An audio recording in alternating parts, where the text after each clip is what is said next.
Welcome to another edition of Breaking News, brought to you by Source Selection Soundbites. Today we will discuss the curious case of Deoe Consulting LLP that was decided at the GAO.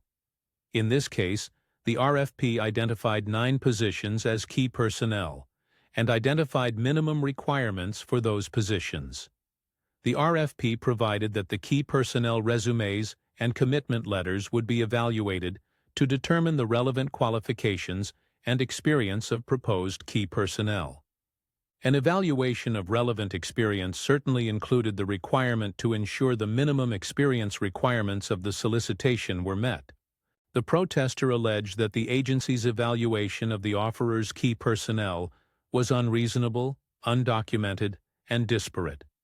The agency conceded that the Technical Evaluation Board misevaluated the awardee's proposed senior information architect, but argues that it was not prejudiced because it relaxed the requirement for one of the protester's labor categories.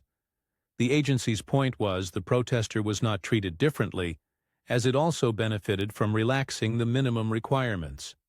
For backup, OGC submitted a letter from the Technical Evaluation Team chairperson explaining that it gave credit to offerers whose candidates were short of the required years when the resume demonstrated other experience that was a close fit.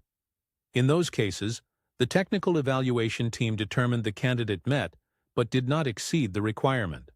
The GAO found against the agency because the affidavit from the Technical Evaluation Team chairperson was inconsistent with the record.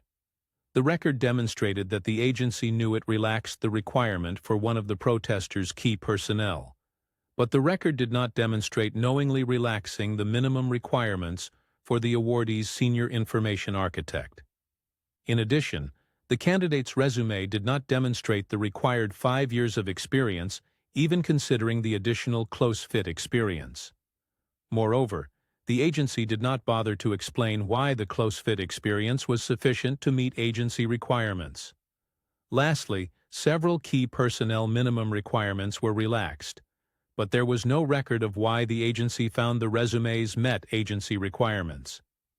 Given these inconsistencies and inadequate record, the protest was sustained against the agency.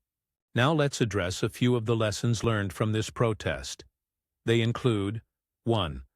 If minimums are established in the solicitation, the agency should document how they determined that minimums were met.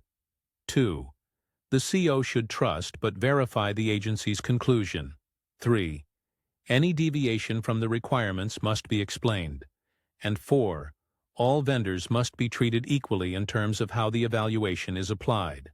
In this episode of Source Selection Soundbites, we reviewed a protest concerning key personnel, why it was sustained, and lessons learned from the loss.